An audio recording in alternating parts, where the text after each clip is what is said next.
बातमी पुण्यातून आहे। पुण्यात भाजप शिवसेनेत जुंपली आहे। धंगेकरांनी पुन्हा एकदा मुरलीधर मोहोळ यांच्यावर टीका केली। मोहोळांचा जमीन चोर असा उल्लेख करण्यात आलेला आहे। तर धंगेकर यांनी मुरलीधर मोहोळ यांच्यावर आरोप केलेले आहे।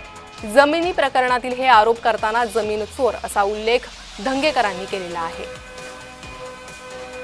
राजू शेट्टी धंगेकरांच्या आरोपांमध्ये तथ्य नाही असं यावर मुरलीधर मोहोळ यांनी म्हटलंय।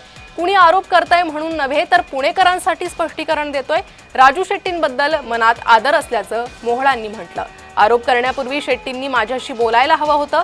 एकदा बोलले असते तर सत्य समोर आलं असतं असंही मोहोळ म्हणाले। तर मी माझ्या सर्व व्यवसायांची माहिती प्रतिज्ञापत्रात दिली आहे असंही मोहोळ म्हणाले। जो आरोप केला तो आपण सगळ्यांनी दाखवला। राजू शेट्टी या महाराष्ट्रातल्या पश्चिम महाराष्ट्रातले शेतकरी नेते आहेत। त्यांच्याबद्दल माझ्या मनात आजही आदर आहे।